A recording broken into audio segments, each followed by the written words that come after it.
Garcia, and I am a former Citytech student, class of 2015. Like, I don't know what to do, because I've been in that same predicament. Professor McCabe just asked asked a few of us to just talk about our experiences, especially being a graphic designer right now during the current pandemic.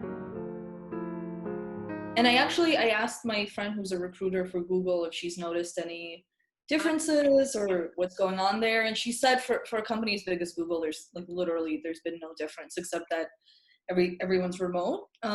There are fewer positions available, I think, because it's just there's less money to go around. Yeah. But at the same time, more companies are hiring remotely. At my current role, I onboarded at the beginning of stay-at-home orders earlier this year in March. So from meeting the recruiter and meeting my team, everything has been virtually, and that's kind of the norm now in the industry for the foreseeable future, since this design is something you could do from the comfort of your home. From what I've been hearing from most of my other colleagues in terms of how they recruit people for different accounts to work on, they want to see that you are still using your spare time, because there's not that much job opportunities and certain students aren't able to go back on campus. They want to know how you're utilizing whatever free time you have to your advantage to either design or create something that you normally wouldn't expect to put in your book. And I've heard from other people that they have done some kind of design challenge during the whole COVID process. They just want to know that you're utilizing your skill set to sharpen whatever whatever creative juices thing that you're Yeah. So let's say if you're a designer, they expect you to be doing something within your field that is sharpening your skills, so that when all of this COVID stuff is done, they'll be like, hey, this person was utilizing his time, not doing anything. They were actually utilizing it to get better at a certain software, Right. And they have the substance and the stuff to show. People are really still hiring for the design field, from what I'm hearing from a lot of my friends, Yeah. And so even some of my colleagues. It's just it might be a little slightly more difficult. Obviously, a little more competition.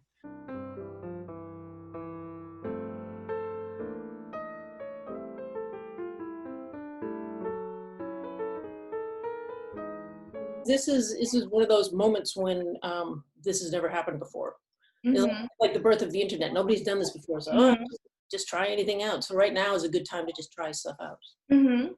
Yeah, it's changed. Everything is just working a lot slower. Before, you could kind of get an interview and then maybe get hired in a week or a month. Now you may not hear back for 3 months. You may not hear back ever, but that's not bad. That just move on. That part hasn't changed. That's always been a norm. Just keep applying. Don't apply one place. I hate to say it, but don't necessarily look for a dream job. Look for what you kind of dream of doing. That's way more controllable than the company that you're applying to. Okay. You can say I dream. So you're saying go for the job that you want to do, not necessarily where it's going on. Yes. Sit down and think about what you can do. There's no reason that just because you're a student and you don't have experience, you have a fresh perspective on things. So your input is just as valuable. I mean, you have to be nice to these people. Not too nice. You don't have to fake friendships or anything, but but you'll develop them anyway.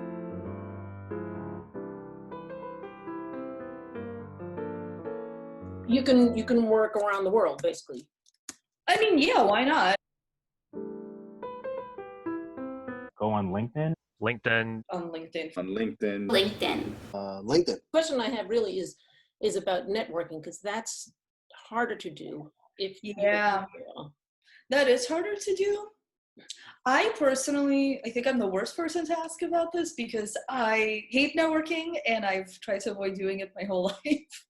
And the reason that I built up a network is that I've switched jobs a few times and I've stayed in touch with my coworkers. And I think in this industry, I don't know how this is going to change, but there's a lot of turnaround. So you just end up in a new job every few years, and that way you end up knowing a lot of people. I would probably go in the route of on social media groups. I would look for different design groups on Facebook, on LinkedIn, search on Twitter, different design groups, and see what online presence they have, and just introduce yourself through that. There's many Facebook groups about design that you can just join and just go in and introduce yourself and tell everyone what you do and post a little bit of work that can relate to their industry, whatever it is that they want that needs to be done. Look out for people that they know that might have connections. Like go on LinkedIn and see if there are anyone that you know that works somewhere that could offer you a job spot. Or if not, I would go to some online Zoom events. And if you see someone that's speaking that you think that you can actually communicate with, I would reach out to them.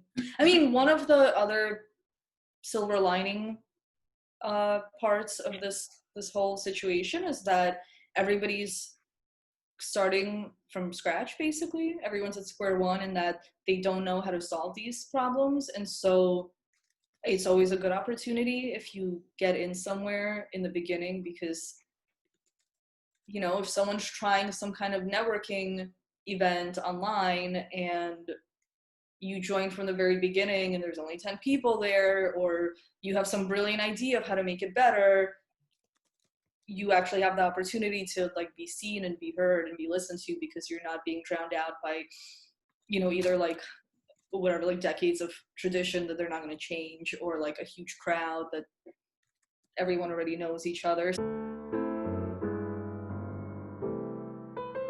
You know, keep it short and simple, because a lot of the times recruiters don't have like the mental capacity to look at every single book that is unfortunately being emailed to them every single day. So they would like it that you have like a short description of whatever you're like creating in a very like simple, short, like 2-sentence, 3-sentence. And then you have like your supporting visuals to say, hey, this is what it would actually look like if I were to actually do this whole campaign.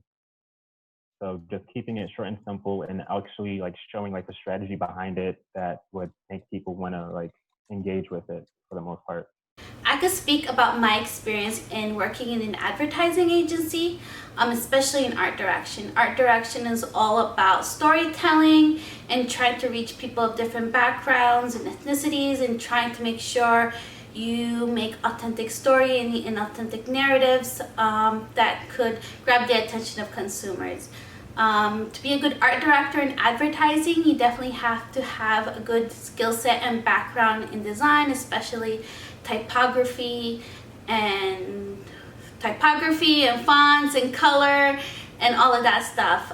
But when it comes to the design and design studios, I've noticed they focus more on the technical skills of design and less on the concepting or storytelling aspect that advertising agencies focus on. I think the thing that you should do is, it's called the T formula, because like basically you're focusing on one thing. So maybe your one thing is photography, and then you form the T, and on this T like arm, you basically have like social media, copywriting, graphic design, illustration, like all these other skills. But the main one, which forms a T, is still your photography. Like that's your main squeeze, you know what I mean? So for me, that's kind of been my thing. Like my main squeeze has been photography, and then everything else kind of falls in place. Although I've been trying to switch that up and trying to do more illustrations. They say that they don't want to just see like random spec work. They want to see like the strategy and the thinking behind the stuff that you're creating. So like, let's say if you're creating an ad for sneakers, yeah, cool, it's designed and all, but was there like a strategy behind it where you're trying to, is there something like a part of that whole sneaker that taps into something for the culture, you know? So I would say just study up on what other agencies are doing.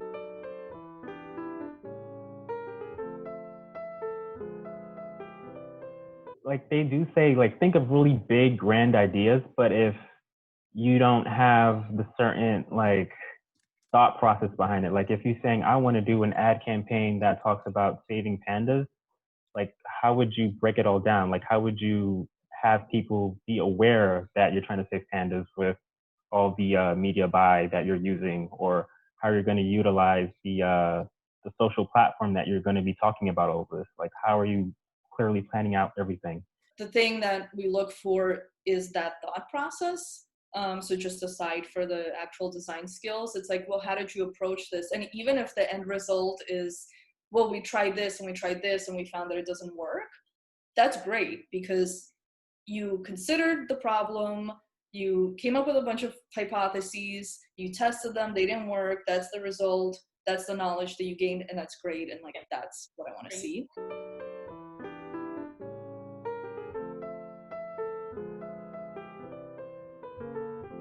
I guess if you're not really interested in advertising, I would still, create like interesting pieces that are very detailed and that shows that you have the skill or the craft, because maybe an agency is looking for an illustrator and they might call you up to do a certain like style that they're looking for. And I would say just show as many pieces that you have to show off your skill set. Or if you're a photographer, show them all the work that you have that shows that you have the knowledge and the skill set, because that's what they're also looking for too. In the last year and a half, my work has definitely switched to social. A lot of clients are looking for social, be more involved in social media, whether it's platforms like Facebook and Instagram or new platforms like TikTok. Digital and social is especially important now with a lot of people working from home and spending more times on their computers or on their phones, and social and being on your phone is a way for people to stay connected. So social is a big part of the industry right now. I would say like at least 5 to 7, and it has to be very like fleshed out, but at the same time, again, like very simple and thought out. Between After Effects and Premiere.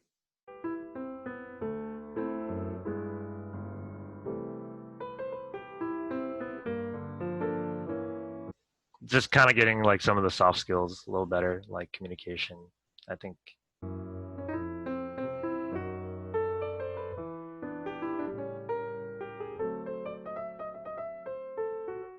Well, definitely, I would say Photoshop, Illustrator, and design, and also making sure that you are watching a lot of tutorials, whether it's on like LinkedIn Learning or even on YouTube, just utilizing that. But if you know anything regarding S motion, that's like a huge like bonus on your skill set, honestly, because they're always looking for people who know more than just the basics of what they are looking for. Right. So if you know After Effects,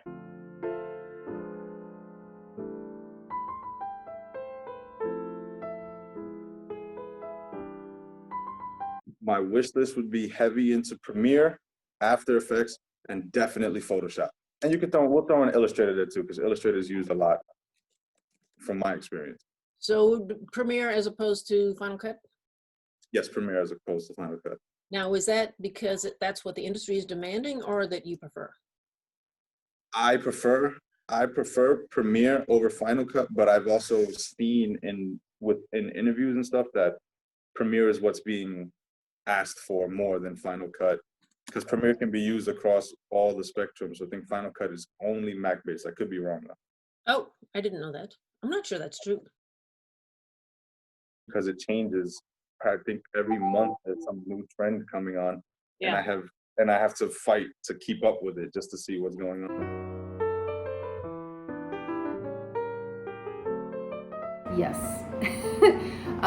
You will be hard pressed nowadays to find any company that isn't on social media, and not necessarily that you have to have this like ultra large following, but I think you should have a social media presence that you can be like, hey, this is what I did, like check out my page, and I think they'll actually respect that, and then I think people will actually hire you based off your social media, because a lot of companies are looking for that. They're looking for ways to always improve on their social media. I mean, I haven't worked a position that hasn't had their foot in there in some way, and there wasn't a position that I worked in where I hadn't actually had some kind of work to do with it, whether it's making a GIF or creating like an advertisement for social media.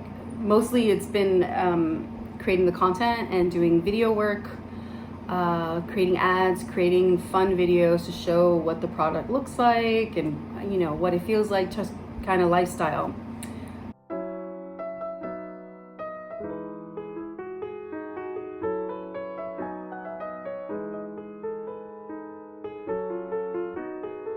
LinkedIn is probably one of the number one things that I use these days. Honestly, I'm starting to use it more than most platforms.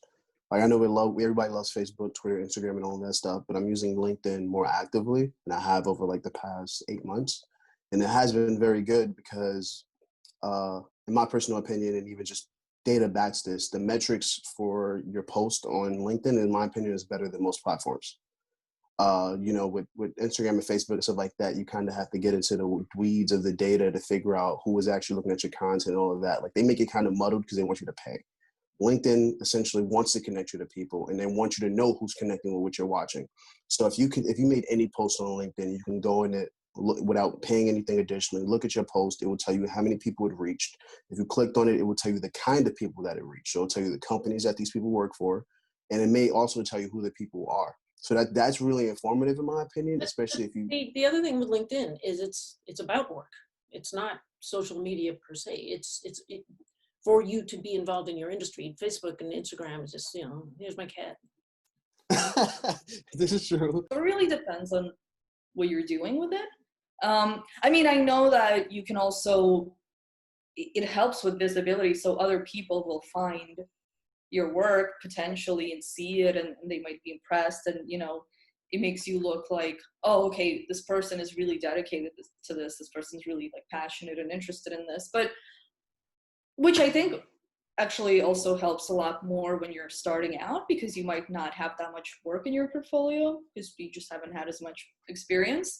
Sure. So in that sense, that could be helpful. But at the same time, I also like seeing, like when I'm looking at portfolios to hire someone, I like seeing their interests that maybe aren't design related. So if they have an Instagram for their art, I think that's great. Or maybe they're doing some kind of, I don't know, whatever. Maybe they like to do little engineering projects in their spare time, or they like photography or something. Like, I think that's just as valuable. So, I mean, it's a bonus if it has a following and certain people within that space in social media, but for the most part, they're very focused on like the work that you do that's in your book. And if you have any other access platforms that have it, then by all means, just send that to them as well. But they're not mainly focused on whatever you have on your Instagram or your Twitter.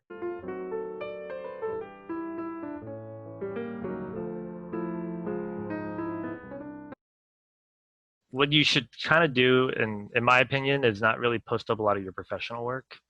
Maybe do a little more personal work on there. So me myself, I did the whole calligraphy thing for a while. Oh, right. Yeah. So that kind of showed off like what I can do outside of my own design skills.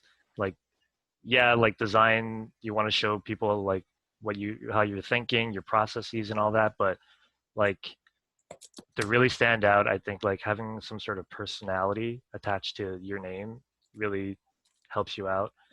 I think it's very important for students to have a big social media presence, especially on LinkedIn. That's where recruiters are. That's where I got my recent role at VMLYNR.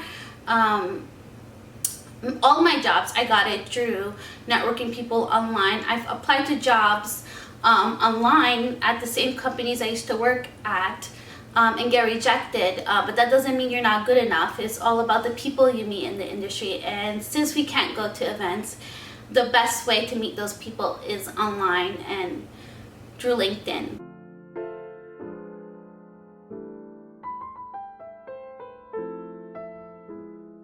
One of my friends, she recently started a whole account just drawing plants and doing watercolors of like different plants, and that really helped her like sort of figure out her personality in design and what she wanted to do in the future. Like it's important for like your own self growth and like your career growth as well.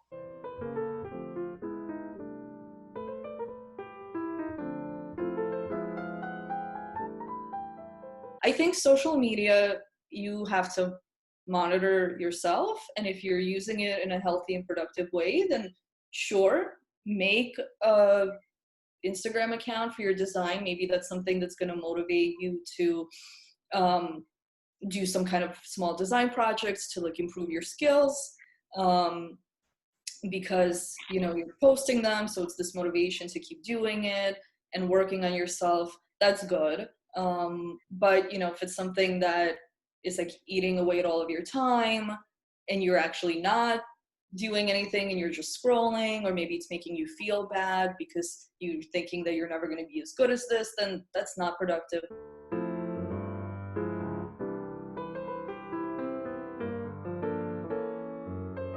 In my personal opinion, I don't think everyone has to build an audience. I'm not that guy. Like, I love social media and I've made a lot of money in it, but I'm not that guy to say everyone needs to start a YouTube channel and start all this. I'm not that person, because one, it's very time consuming. If you've done any work in social media, it is extremely time consuming. And it requires a lot of planning, a lot of content strategy. You have to actually make it, so production. And then if you're not paying somebody, you're doing everything from strategy to management to moderation to production. That's about 8 people's jobs that one person is doing. Yep. Can one person do it? Yes. Do I recommend everyone do that? No. There's no way I would recommend everyone do that. Right. What I would recommend is using a combination of maybe LinkedIn and another platform, and figure out your main purposes for why you use these platforms. If you're using LinkedIn to market to other people, that's great. If you're using Instagram to just occasionally post artwork, that's fine too. If you're using it because you realize you want to target a specific field and you have a lot of knowledge in it and you're learning about a field and you want people to know that you're an expert in that field, sure, you can post content. You can start creating ideas and doing content for that. Do I think you have to do that? No, but I think it is useful if you choose to do that. Right. Currently right now with my illustration page, I have about almost 2,400 followers. And while that's like not that crazy, it took me a while to build it up. But it was consistency and with consistency and like making sure that it all looked cohesive. You know what I mean? So I think definitely have a strong social media presence. And if you have like 200 followers or not even that, make sure that you actually know how to use the social media networks, whatever it might be, like TikTok or Snapchat or Instagram, Facebook, whatever. LinkedIn's become a new like hot thing for like social media presence. A lot of companies are posting more and more content on LinkedIn. So get familiar with all of them and just know them. Whether or not you use it, whether or not they're looking for it, they'll be so happy that you know it, and it could be something that you bring to the table just because you know stuff that someone else doesn't know. I would say one more thing. Don't forget podcasts. You guys can talk about what you want to do. You can shape an idea around it. Say if you want to enter a particular industry, instead of you doing tons of posts on social networks that you maybe don't feel like doing, maybe you just like talking about it. And then maybe you can get the opportunity to reach out to people in this space and talk to them about the thing that you want to do. The best advice that I can give is, if you love it, stay dedicated to it and just stick to it. Don't give up. It's going to be hard. People are going to tell you no. The most often word you're going to hear is no. I don't think it's going to go that way. Don't take that for an answer.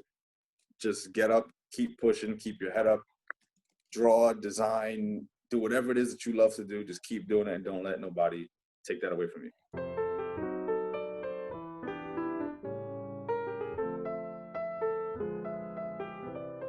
Like an agent, do an agency even, and they'll help you sort of figure out where you want to go. It's really just figuring out what kind of path in the career you want to go. It's not necessarily like graphic design is just like obviously really big. So it's figuring out what industry you want to get into and what sort of side of the market really. Oh man, I would probably be everywhere on the internet, on Indeed, on LinkedIn, a Monster if that's still going.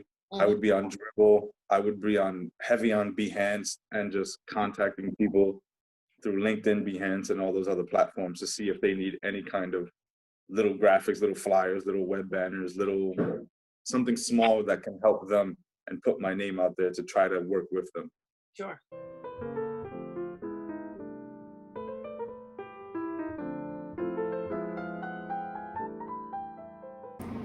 Understand what makes you happy. That's a bit of a mouthful, because I know that's a little bit tough for people to figure out, but I think you have to find that work-life balance. A lot of times I've heard stories from people who worked at agencies and agencies work them to death, and if you don't mind that and you want to put in the time and you want to do that, then totally cool. go for that agency life. But if I think you want to have more of a work-life balance, then maybe try a smaller like business or very corporate. Because I used to work for Clarins as a graphic designer there. Clarins is a beauty company, and it was really hectic during the hours that I was working, like really crazy. But at 6 o'clock or 6:30, we were always out the door. People need designers. Like we still have a lot of we still do a lot of digital stuff, especially my company. So really just like going online and just posting and like your resume and your portfolio.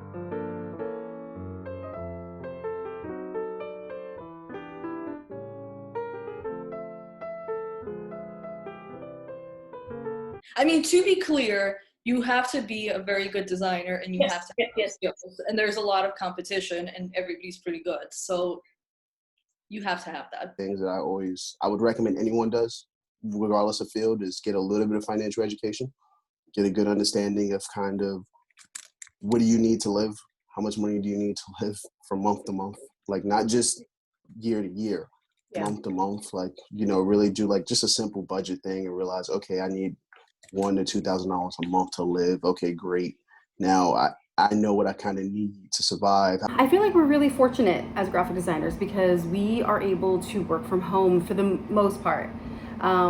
What I do, because it's required for me to go in and photograph jewelry, I have to go in at least once a week. So I try to like minimize it as much as possible. I go in, I shoot the jewelry, I come back home, I edit from home, retouch the photos, and then I send it in for review and stuff like that. So I think for the most part during the pandemic, like I feel like we are a more fortunate bunch.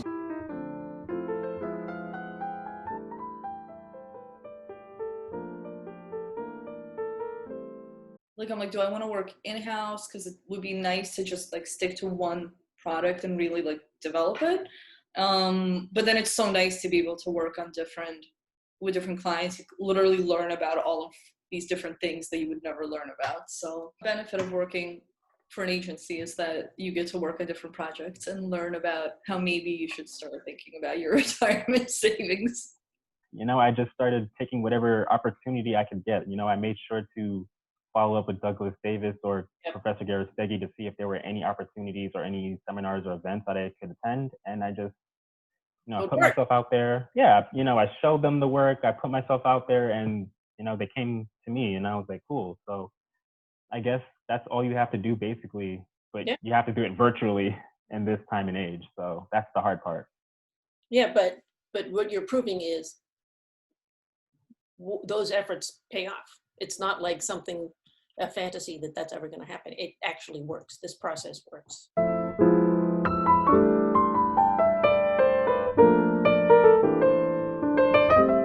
Are you registered to vote? Yes. Good.